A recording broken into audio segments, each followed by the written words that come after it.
Welcome to the Saints That Serve podcast, where each week your hosts dive into the crossroads of faith, culture, and the unknown. Christ is Lord, and the kingdom is now.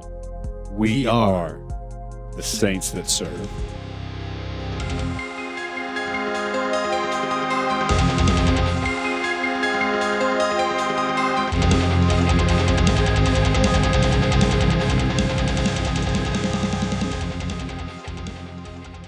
Hey everybody, welcome to the Saints That Serve podcast with your hosts. I'm Johnny. I'm Jairus.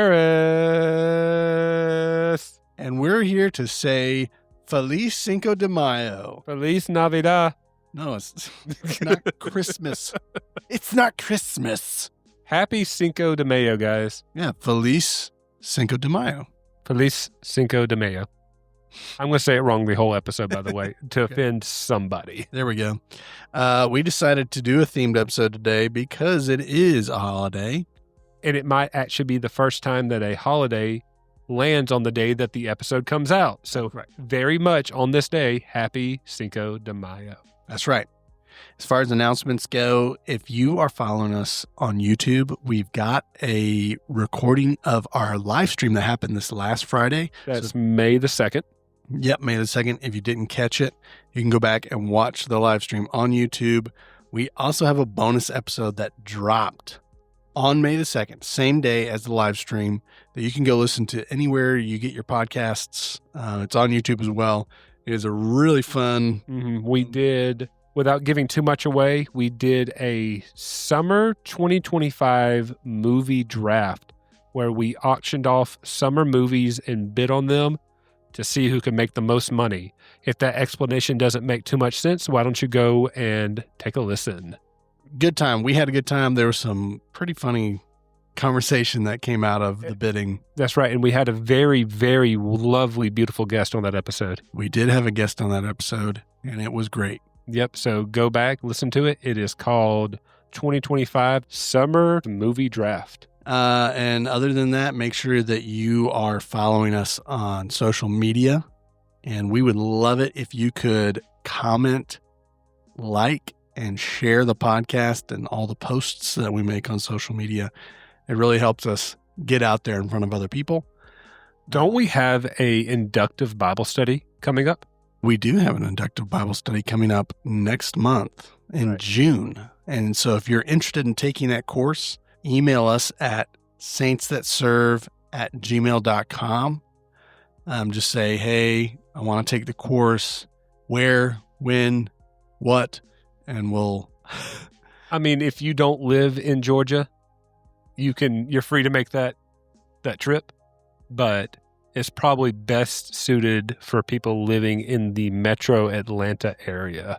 Yeah, best if you're in the metro Atlanta area. And if you're not, then still email us and let us know, like, hey, I'd be interested in taking the course. I'm not local.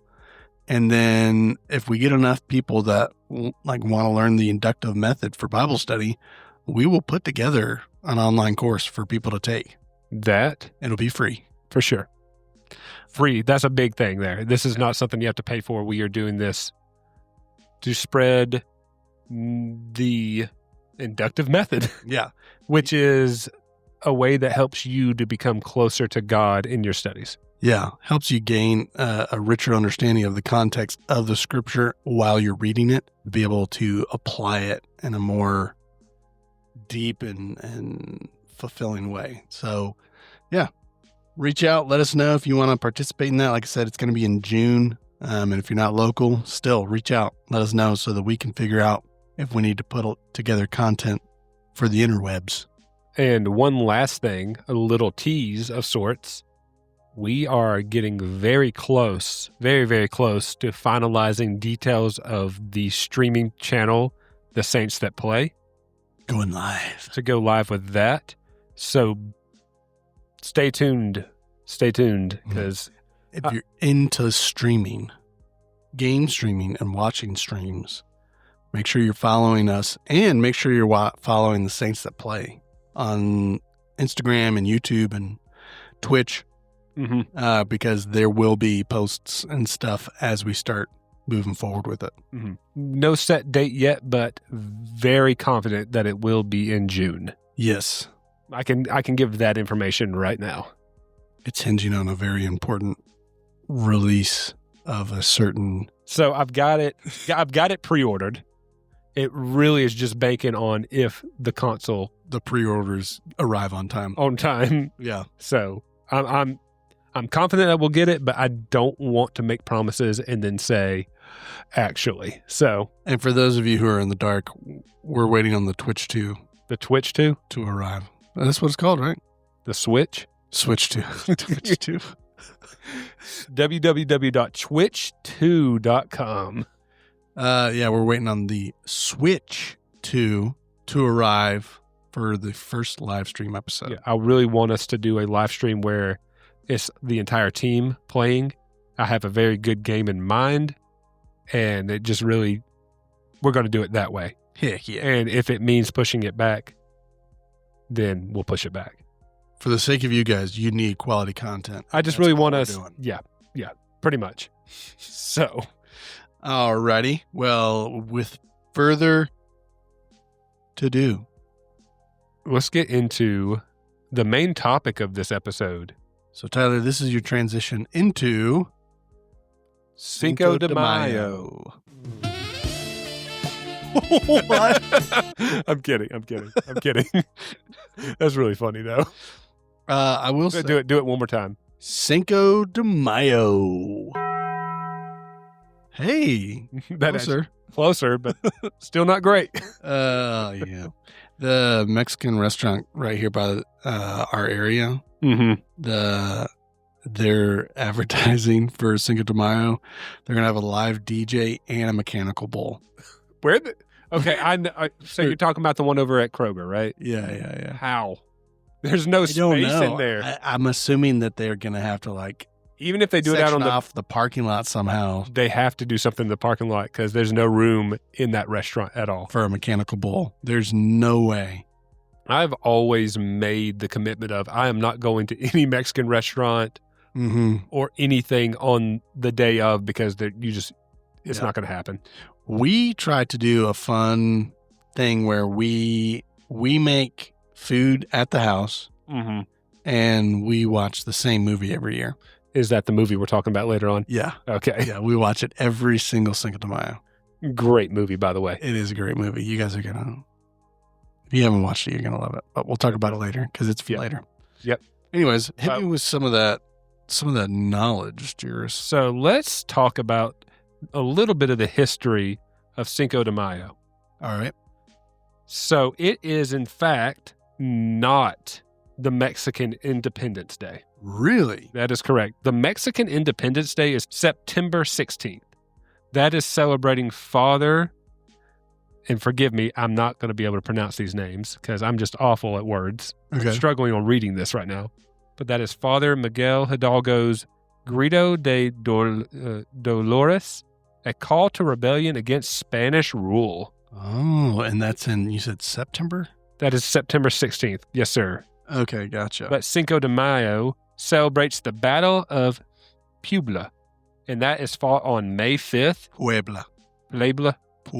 Thank you. You're welcome.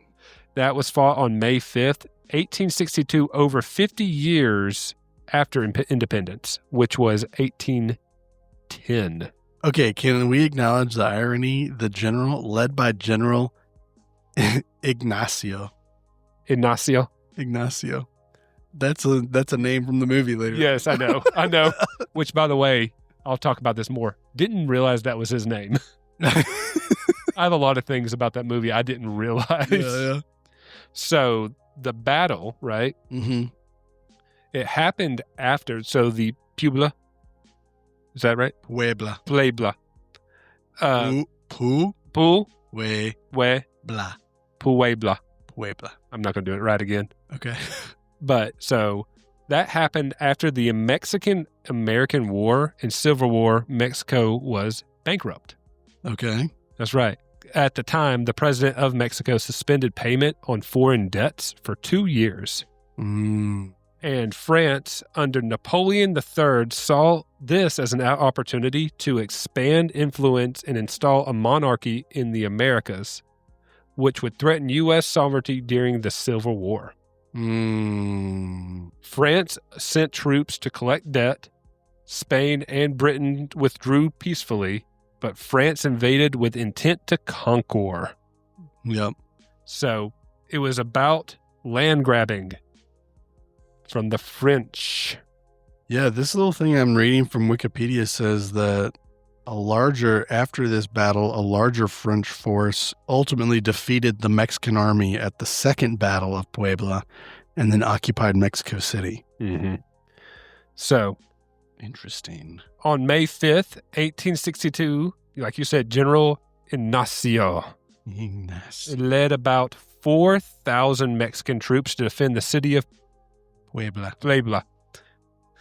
The French army was better equipped, but had twice as many troops and hadn't lost a battle in decades. Yeah.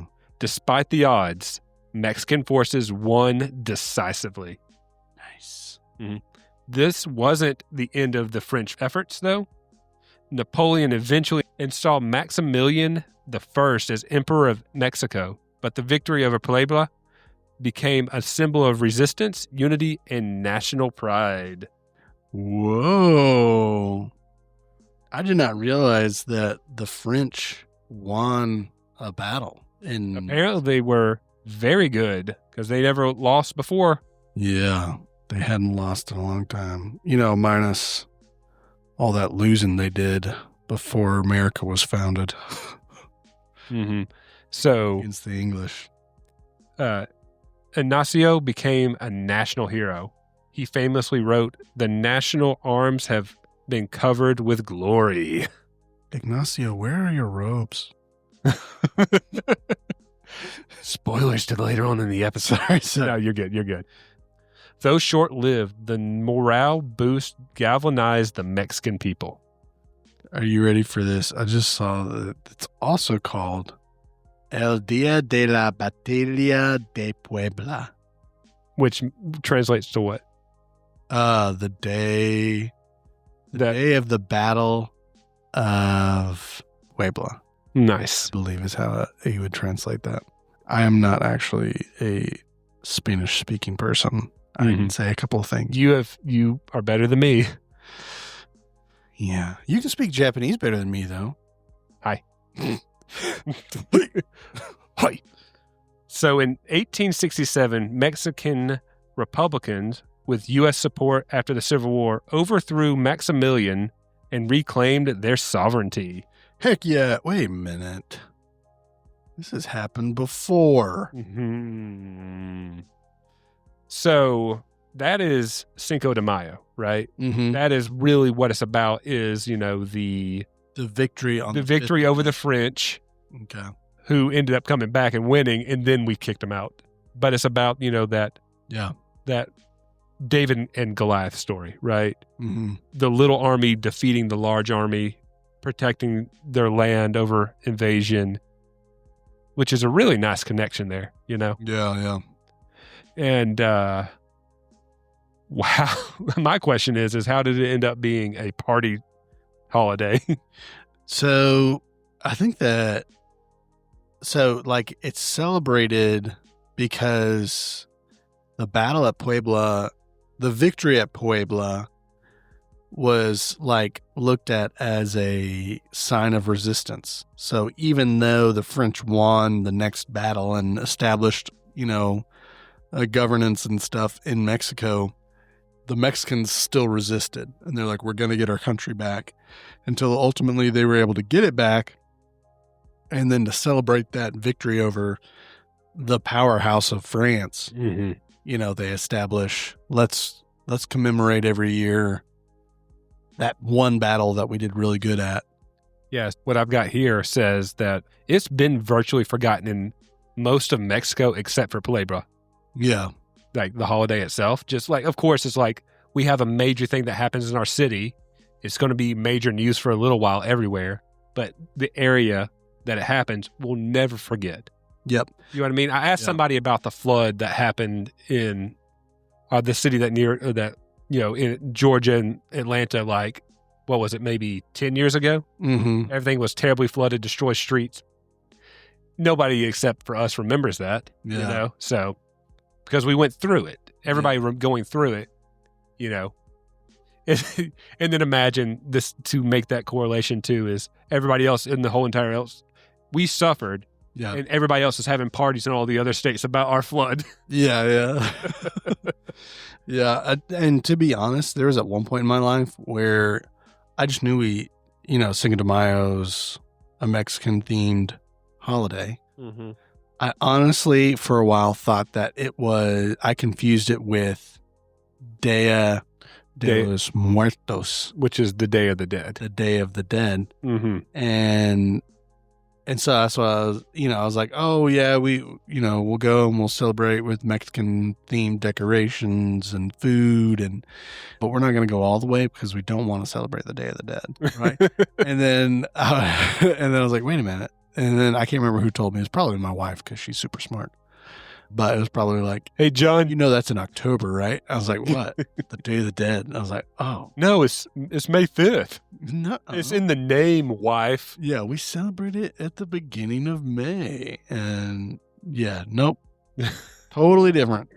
And so I was like, so what is it? And then someone said, it's the Mexican independence. I was like, oh, okay. And then here we are today.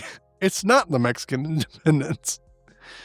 It is the celebration of rebelling against the French Empire. That's right. So the holiday became a way to promote heritage, combat racism, and affirm cultural pride, especially in the face of assimilation pressures. Yeah. Mm-hmm. It was popularized further in the 1980s and 1990s by beer and food companies, hence the modern party-centric version. Yeah, dude. What the? Right? Here's the problem, though, right? At the end of the day, there is so many holidays that have been commercialized. Mm-hmm. And that is why a lot of holidays, Christmas, Easter, St. Patrick's Day, Cinco de Mayo, are all holidays that have really been, transformed into something different than what it actually is supposed to represent. Yeah. For the gain of money. I think St. Patrick's Day, bringing it up, is the most outlandish and far-fetched one. Because it's all about, today, St. Patrick's Day celebration, it's all about, wear green and drink. Right. And that's what we're going to do. And it's like, wait a minute, it's St. Patrick's Day. It's about a Christian bishop. Mm-hmm. Why would you be getting drunk on a day that's celebrating a Christian? Right. It's just... They're out there like, that saint really served. Oh, yeah. Yeah. So, but yeah, it's the same thing with here. It's like celebrating independence and liberation from France. And let's just we're remembering how we overcame this. But in America, it's like, oh, yeah, give us some margaritas. And then 5 years ago, everybody was like, give me Corona. Yeah. Oh, yeah. Yeah. And then after something. That, and then they're like, we don't want Corona anymore. Maybe Dos Equis. I don't know. I don't know. Gotta be careful about talking about. What's the other one? What's the really big Mexican beer now? It's called Heineken. No. Guys, that's German. Heineken, you silly goose. Trying to sneak in here. Heineken. I'm going to be so mad that I can't remember what it is. Modelo. There we go. I've never heard of that. You've never heard of Modelo? Nope. Oh. Yeah, it's pretty popular. I guess among certain groups. Among you. Among me. I don't drink Modelo. Just so everyone knows. Mm-hmm. We talked about it earlier, but it does. If you want to make a connection to the Bible, right? David and Goliath. Yeah. Like Israel. Yeah. In general, you know what I'm saying? Yeah. I mean, it's kind of a story throughout the ages, right? Right. It's always that underdog story, Yeah. And it kind of makes me wonder, here we are today, what's going to, Because eventually, I mean, the French Empire, the Second French Empire is not around anymore. Mm-hmm. You know, France as a country itself is like very tiny compared to what they were before, right? They're not an empire anymore, and really all that they have going for them is tourism now. Like, yeah, I mean, they're not really known around the world for anything else besides go look at my tower. We have a fancy tower. Yeah, I have a fancy tower, and I'll argue with you about how our baguettes are better than anyone else's, and I wear stupid berets.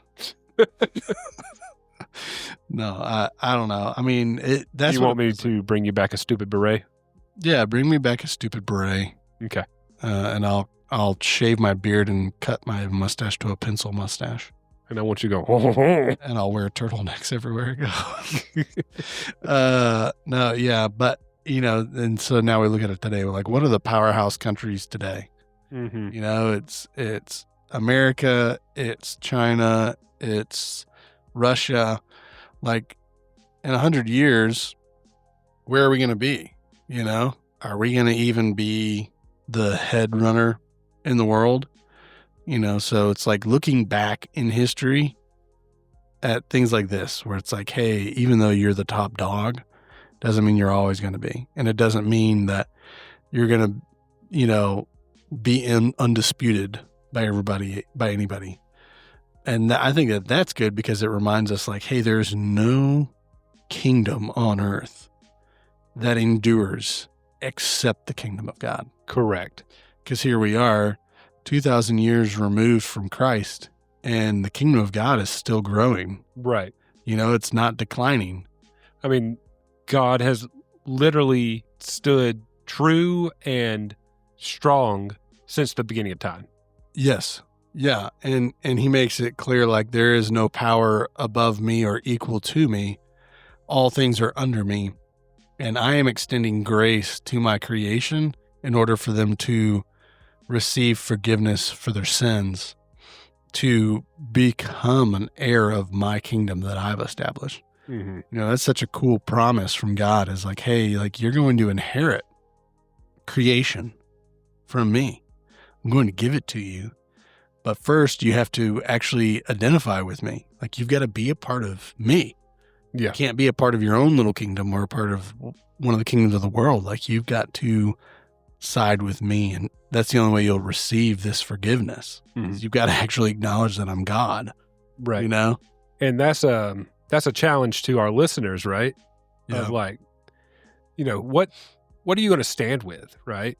You know, I'm sure a lot of people were standing with France, right? Oh, we're sure for sure going to win, and they didn't. You know, Yeah. Are you going to stand with a side that we know for a fact is going to lose? We've been told, you know, evil is going to lose. Yeah. Or are you going to stand with the side that is going to win? You know, we know we're going to win. The facts are there. You know, it's just really, do you want to be part of those numbers when we win? Yeah, and you know, I'm thinking about the verse in Ephesians where Paul talks about our battle is not against flesh and blood, but against the powers, the authorities, the principalities and the spirits of the air. And just thinking about that, like, you know, a lot of people want to interpret that as like, oh, we're not supposed to fight anybody.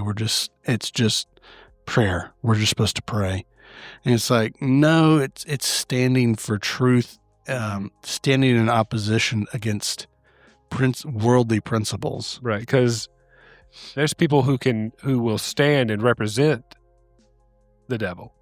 Yeah, and the idea and that person can be earthly, and we're not supposed to practice violence against the people. Mm-hmm. We're supposed to stand in truth and stand in opposition against those principalities that those people may be indoctrinated with. But if we speak truth in the authority of Jesus Christ, it will overcome all things, and we do it in the hope that even people that align with it will repent and will come into the light of Jesus Christ. So I think that it's important, you know, because you could take either side of the whole war that happened between the French and the Mexicans. Mm-hmm. You could think that you're the underdog and you're going to have your battle where you beat God and you're going to be on top of the world. Or you could be on the French side, and saying like, we're so strong, we're so powerful. How could God even compete with this?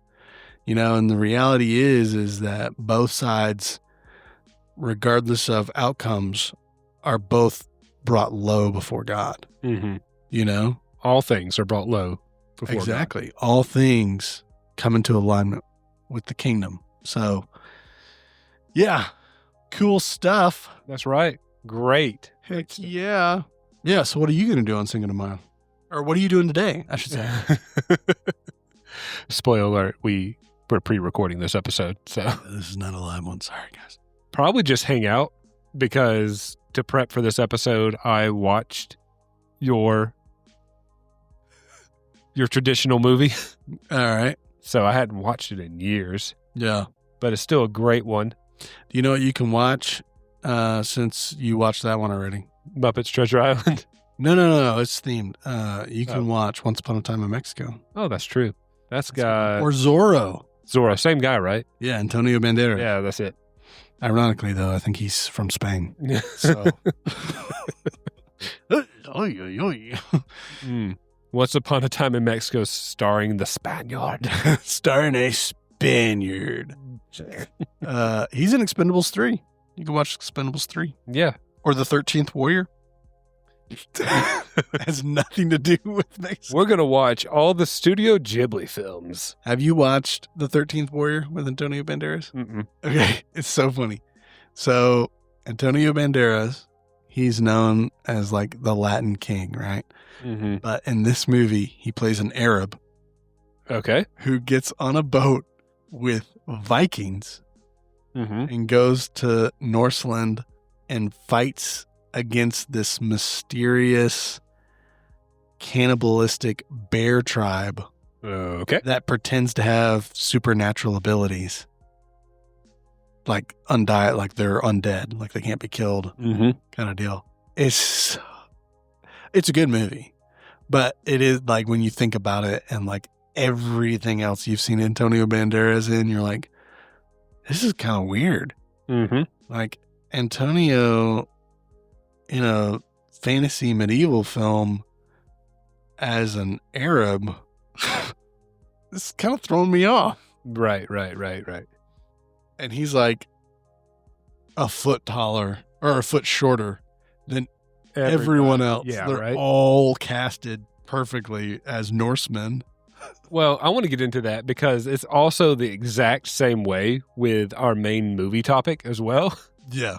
Because so you wanna give us in a very themed, what movie are we talking about? Okay. So Tyler, I guess this is your transition. We're gonna call this a semi-transition because it's still on topic, but also side segment. I don't know. It's hard to explain. It's still. It's on par with what we're talking about, but it's a little different from talking the history of. Honestly, funny enough, this movie has nothing to do with Cinco de Mayo.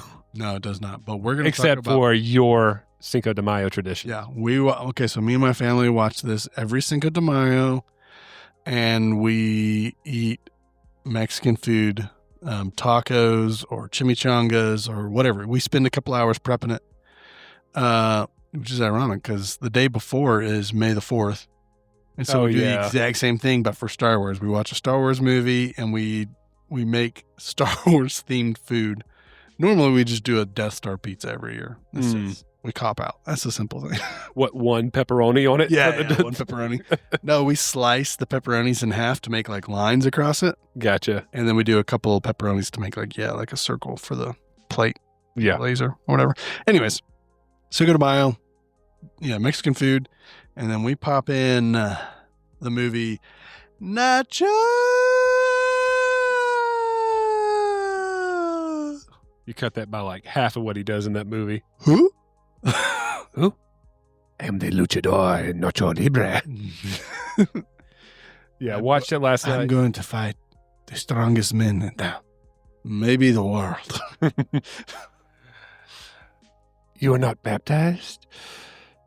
God bless you. Yeah, so we watched that movie, and it's so funny. It's so funny. I love that. I love Nacho Libre. It's a good movie, and it's based off of a true story. It is, and that's one of my facts I have here, right? Lay it on me. It is inspired by Fray Tormenta, a real Catholic priest who wore a luchador mask to support his orphanage for over 20 years.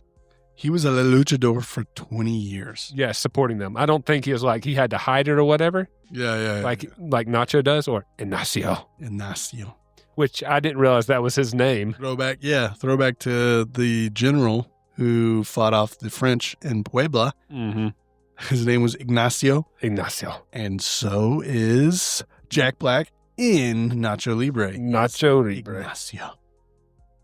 Yeah.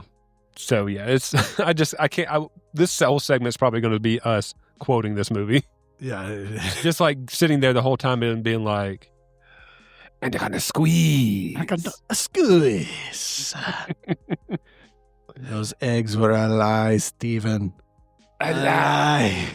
They didn't give me eagle powers. I felt no nutrients. How'd you get up here so quickly? Secret tunnels. Did you fit through that? Chancho, help me over. I cannot lift you up. You're too fat.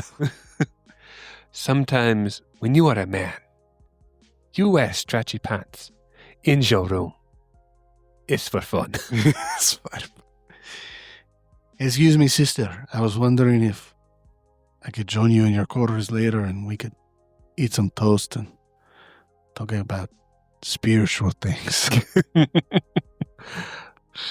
Big kiss. Hug. Kiss. Big kiss. Little kiss. Little hug. Little kiss.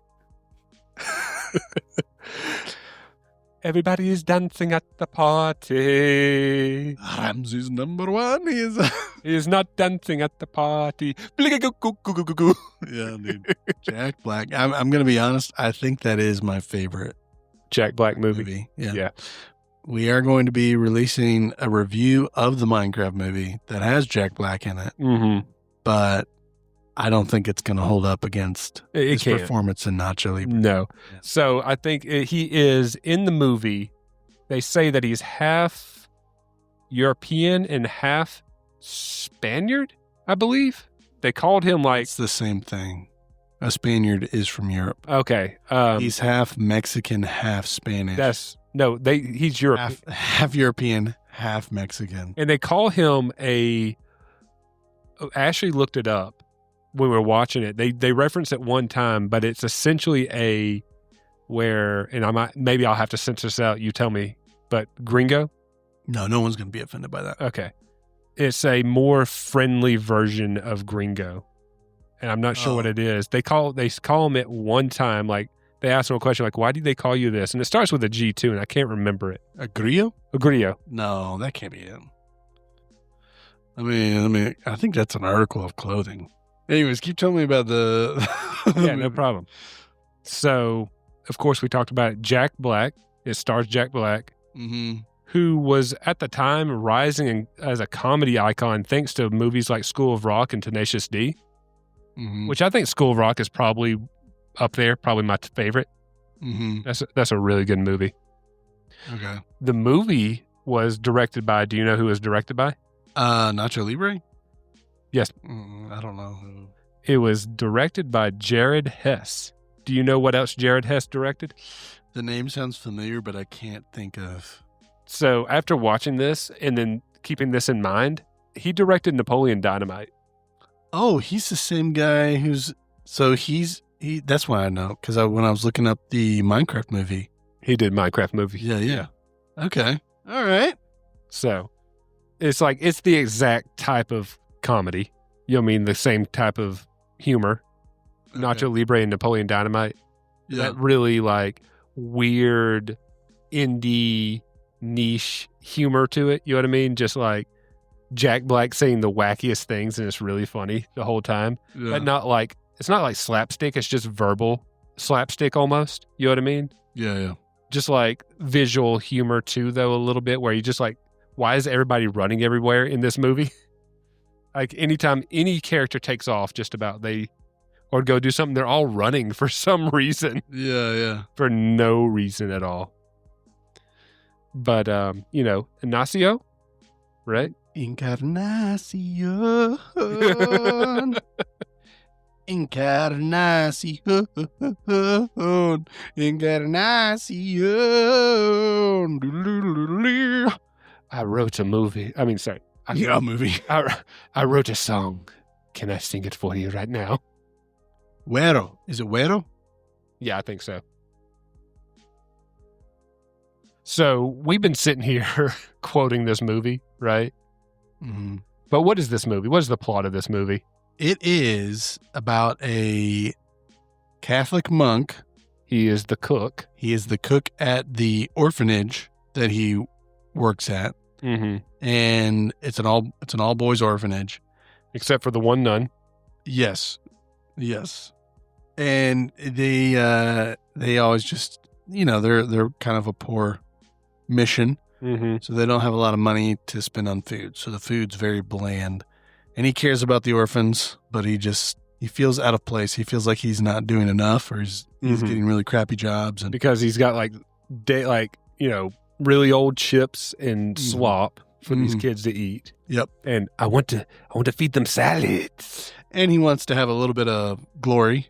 Yeah. I think that's kind of where his motivation is because he's looked down upon by the other monks and pastors. So So in all of that, he really likes the idea of wrestling. He's always been a fan of wrestling. Specifically, luchador. Yeah, luchador wrestling. So he comes up with a plan to wrestle, get into luchador matches, and he creates his own costume with a mask. I love how in the movie he steals all this stuff for his costume. Yeah, he just snatches stuff around the monastery to make it. Mm-hmm. But yeah, and in that, he starts gaining traction and making money and making nice meals for the... The thing is, though, the big thing is that every time he fights, he loses, but he still, because he participated in the fight, makes money. Yeah. So that kind of wears down on him a little bit in the movie where he's like, I want to win. Yeah. He doesn't want to do it for the money. He wants to win. He wants to win, right? Yep.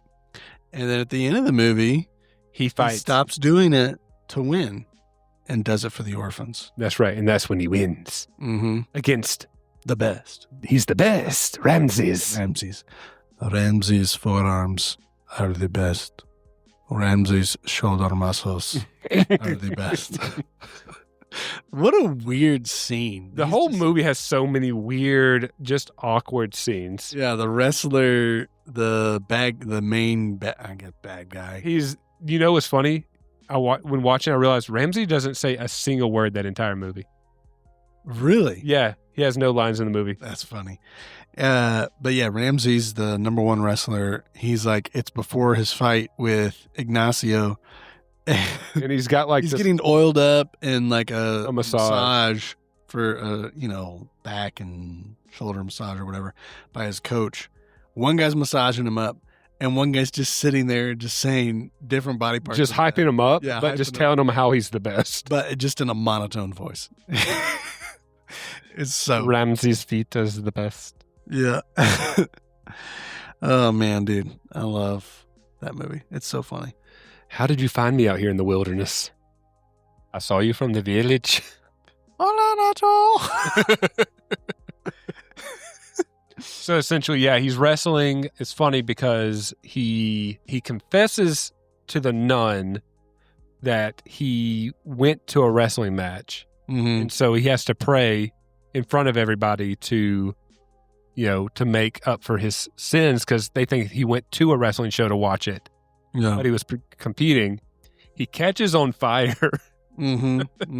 runs out, and his robe burns up. His robe burns up, and he's wearing his luchador outfit underneath his robe. Like a superhero. And then they realize that he's Nacho, but only the kids really realize it, but he confesses it to it anyways. Yeah. It's true. I am Nacho. And they're just like, who? The luchador. Nacho! It's so funny the way he's like, it is true. You've probably heard of me. I am the luchador. Nacho.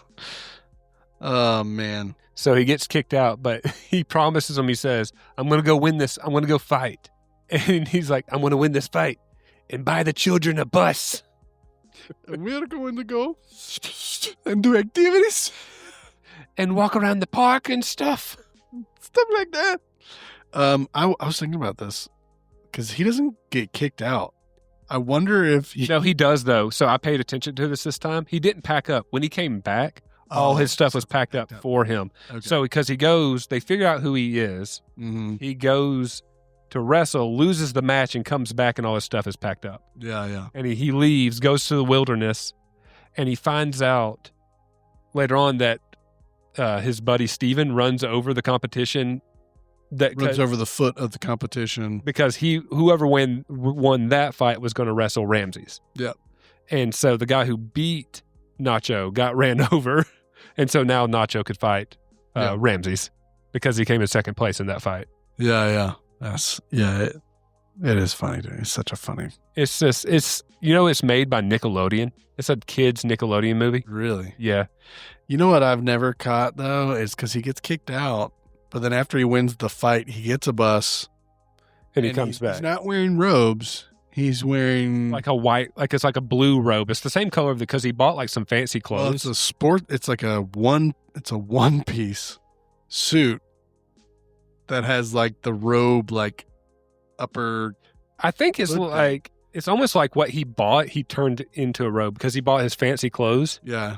And they turned that into robe. So it's like, did he come back? Recreational plus. Mm-hmm. That's what I'm saying. They look expensive. Yeah.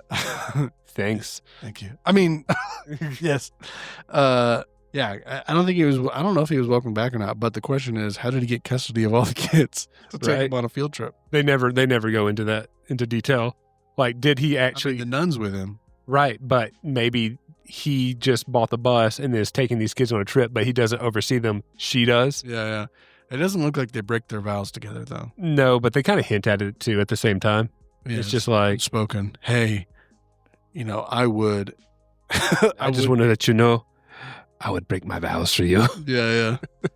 Oh, man. Good stuff, dude. Man.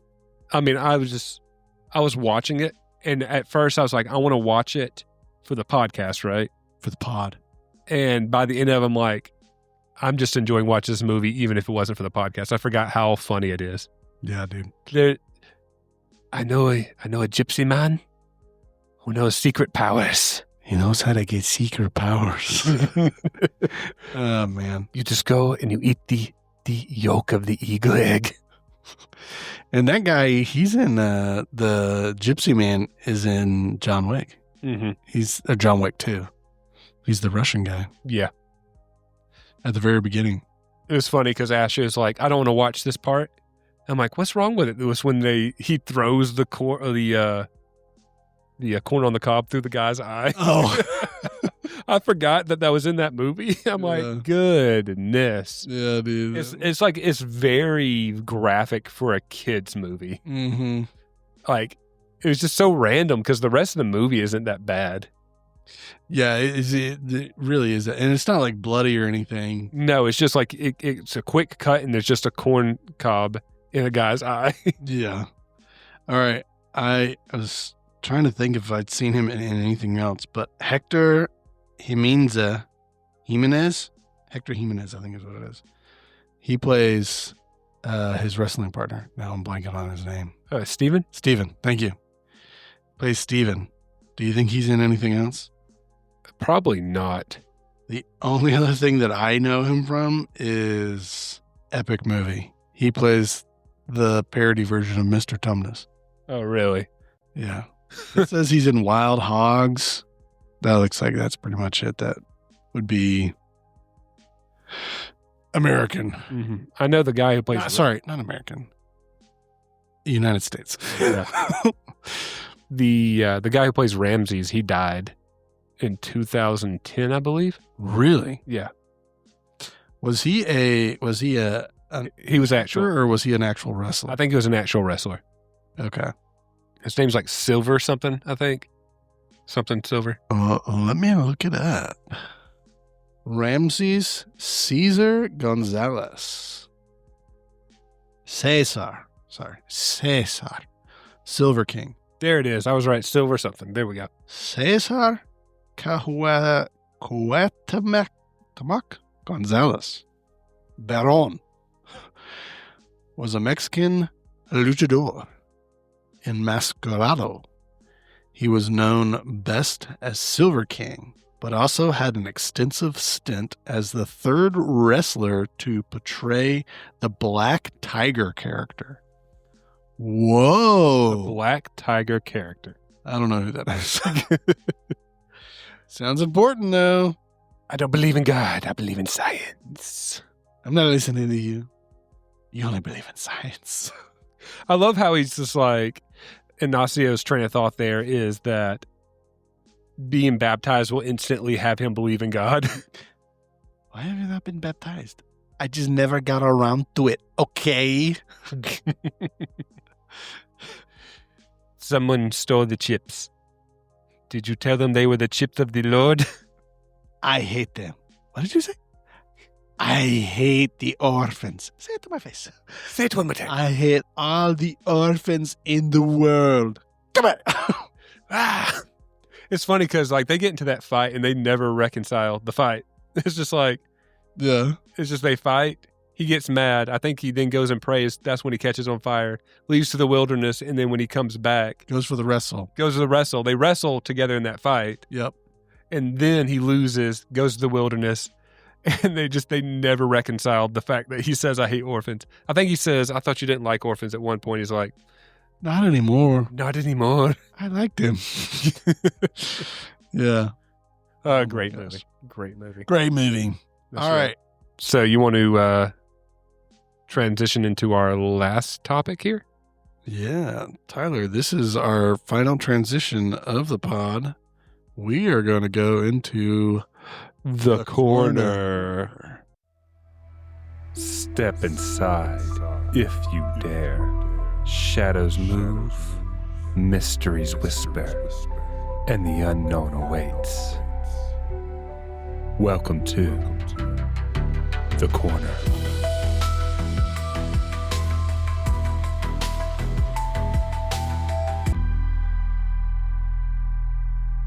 So on this episode of The Corner, what do you want to talk about? I want to... Too bad. We're talking about the Chupacabra.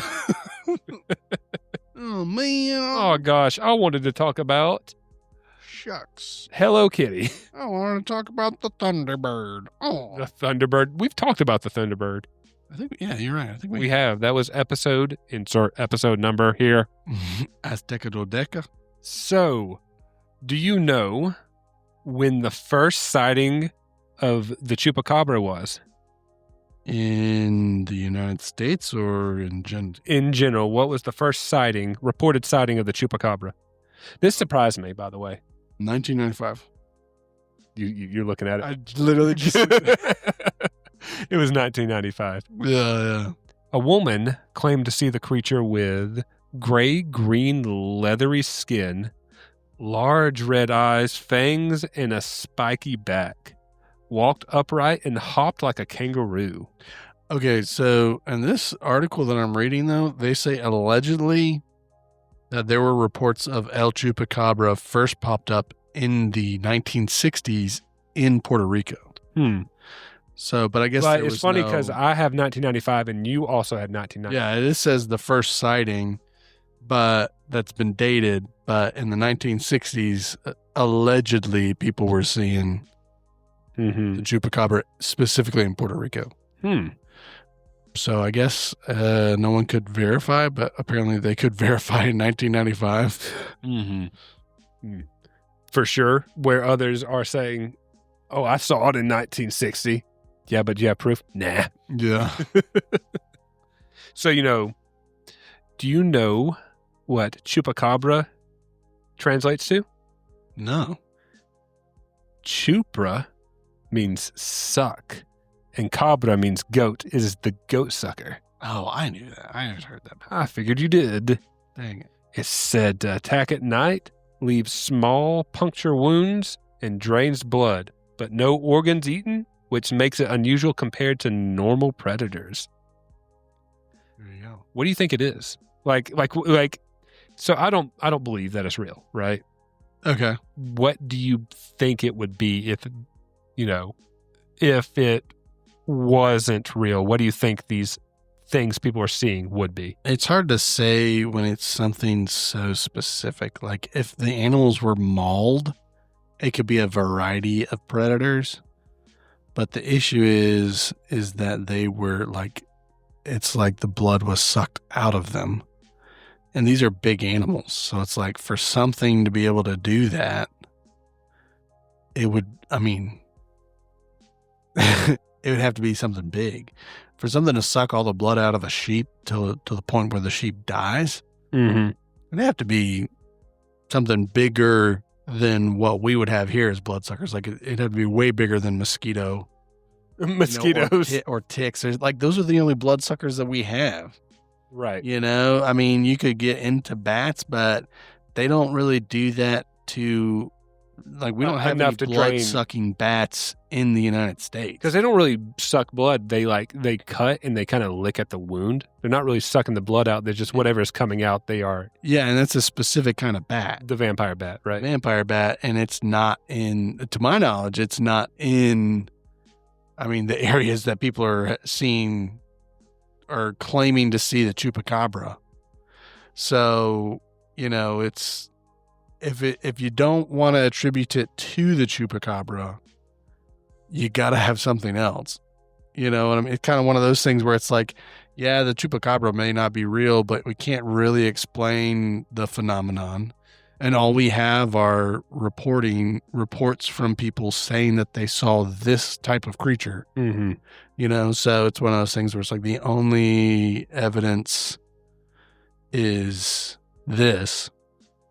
And the counter evidence is just an explanation to explain away the evidence. So that's the deal. Because it's the same like with other strange phenomena are revolving around like the dog man and phenomena. Around Bigfoot and skinwalkers and all these other weird things that it's like that can't be real. But then it's like, well, this is the evidence that people are presenting. And the only counter to it is just ways to explain away the evidence being presented.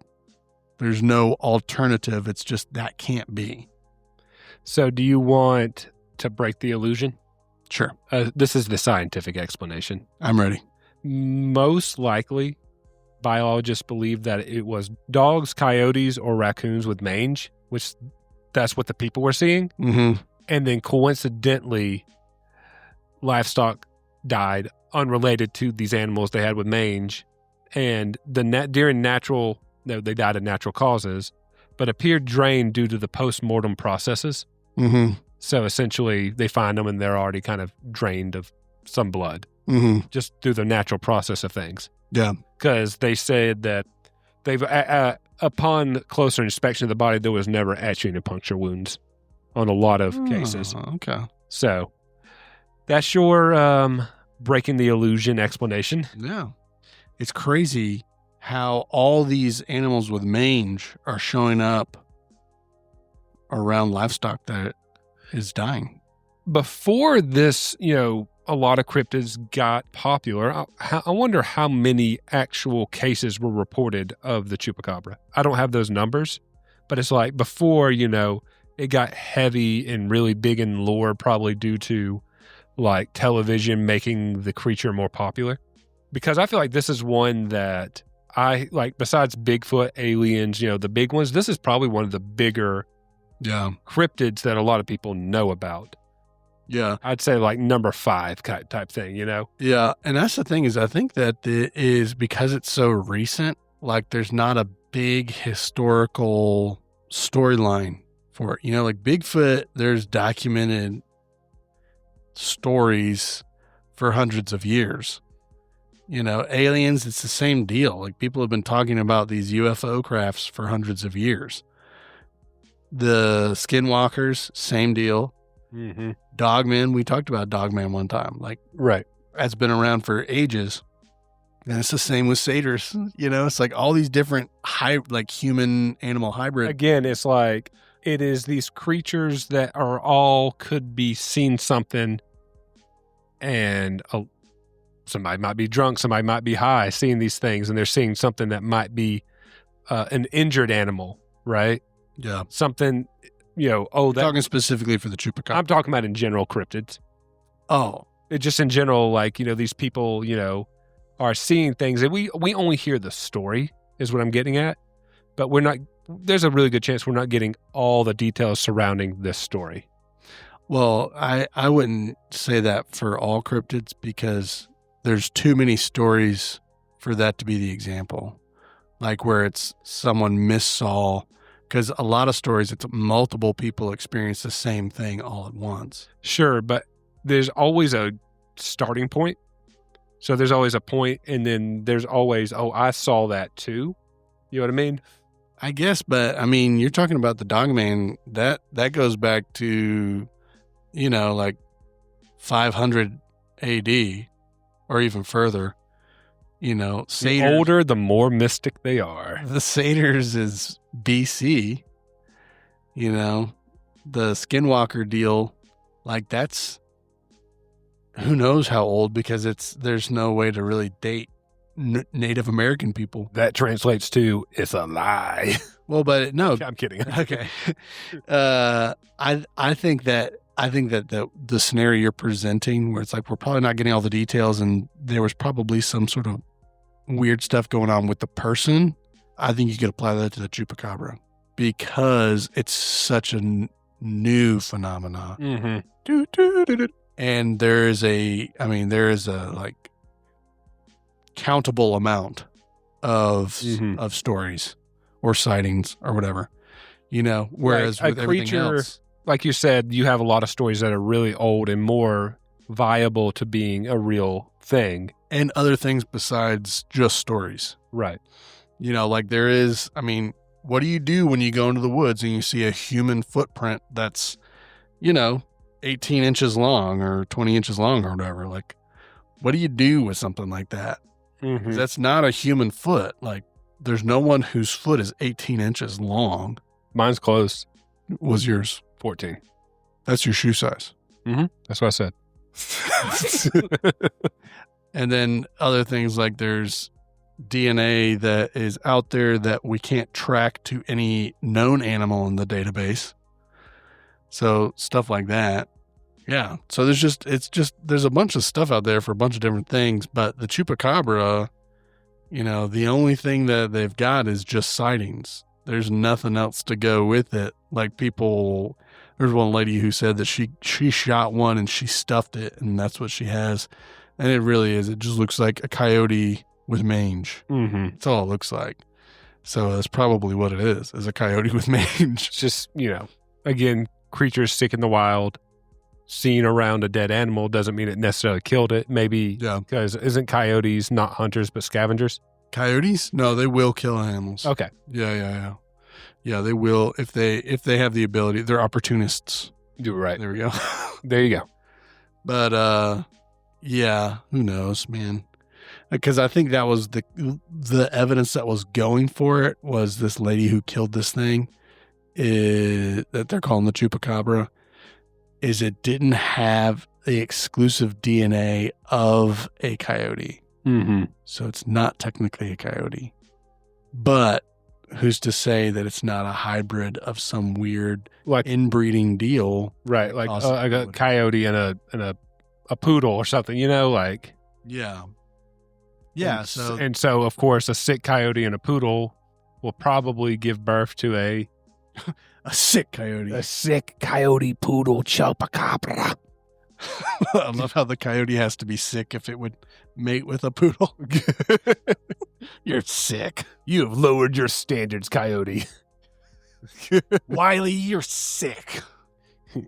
You stopped chasing after the roadrunner and went after goats. You goat sucker. Oh man. But yeah, I with the Chupacabra, I don't know. I think I'm in that. Like I would be more open to the idea of explaining away what it is because it's just the time has not been very long and there's not it seems like there's not a crazy amount of info and evidence out there about it. Whereas when we get into these other things like the Mothman and Bigfoot and Dogman and all that stuff, like when you start getting into it, dude, there's so much. It's ridiculous how much evidence and stories are out there that it's like, yeah, Bigfoot may not be real, but what do you do with all this info? Mm-hmm. You know, like, where do you put it? You can't put it all on, oh, it was just a big bear in the woods. Oh, they were just seeing things. Oh, they were on something and made it all up. Like, you just can't put it on. Even if you put all those together as the suggestions, there's still too much to say that that's all it is. You know, That's all it is. okay. But yeah, interesting stuff. Yeah, great stuff. So if you guys see a chupacabra, just know it's a coyote, so you can pet it. yeah, go up and pet it, give it a stick of dynamite and say, good luck. Good luck. And then run. And then run. Light it. Make sure you light it. And then when you take off away from it, make sure you paint like something on a wall, like a tunnel. Mm-hmm. You run through it, and then the coyote will then smash its face on the wall because it's a painting. Yeah. Yep. So, anyways, thank you everybody for joining us on this episode 34 of 34 of the Saints That Serve podcast, where we commemorate Cinco de Mayo and Ignatius and Ignacio and Ignacio and the Chupacabra. and the Chupacabra, and just not to say that has anything to do with Cinco de Mayo, just so we're clear. No, it's just we wanted to themed it a little bit. Yeah. So, do you have any closing words for us besides that? I would say that, you know, we like getting into the corner and talking about these things that are weird, right? High strangeness. There we go. But it does not have any effect on our eternal security in Christ. Mm-hmm. It's all just for fun. It is just for fun. Because, and the reason I'm saying it is because I have met people that they've had a hard time. They get in the conspiracy stuff, mm-hmm. and then they have a hard time with life in general. Right. It starts getting depressing. And so it's just a reminder, like, Christ has already won the war, mm-hmm. right? We're in the labor pangs of the final day. So find your confidence in Christ. Know that there is the light that is shining in the darkness, and one day there will be no more darkness at all. So, you know, perseverance is for the saints. That serve. And the saints are called to serve. So do that. Like, it's okay if you're entertained by like movies. Again, we watch these movies, we play these video games, Mm-hmm. and we talk about creatures because it's fun to talk about. The unknown, yeah. Yeah, the unknown. But at the end of the day, we don't let this get in the way, and you shouldn't let this get in the way of your faith and your religion. Your holy commission. Your holy commission. Yes, thank you. Yeah. We are called to make disciples of all nations and baptizing them in the Holy Spirit and in truth. And so, you know, if you're a believer, go and make much of Christ. And if you're not a believer, please hear the truth that mm-hmm. God sent his only son, who was the only one capable of being the atoning sacrifice for the sin of man. And all of your sin was put on him on that cross. And he died with it, and he atoned for it. And he is calling you to receive that forgiveness that's only found in him. You cannot earn your way out of the judgment of God. You can only be forgiven of it. And that forgiveness is only found in Jesus Christ. So believe that and become a child of God. So, Nacho, Ignatius, Mm-hmm. the Chupacabra, and Jesus are in the ring. Who's winning? I think it would be Jesus. Exactly. That's my point. Yeah. And, you know, when he left the match, it would be in the Honda. That's right. Because he did not come in the accord. In his own accord. Yeah. This is such a stupid joke. Yeah. Well, and, you know, after the match, he probably went back to his day job as a barista. Mm-hmm. Because Hebrews. Christ is Lord. And you know what? He's a really good dancer. because he did not come to be served, but to serve. I've seen that joke. Give his life Have as a you, ransom. have you seen that? But it's on the basketball court, and he's like playing nice. basketball and like messing up the devil on the court. Yeah. It's really funny. It's awesome. The devil. Oh, that's funny. It said, I've come not to be served, but to serve. Yeah. Dude, I love Christian memes. They're so funny. I've seen it several times. That picture, that might end up going on the podcast set. Beautiful. We need it. All right. Well, all right. Anyways, so thank you again for joining us. Mm-hmm. Christ is Lord. And the kingdom is now. We are the saints that serve.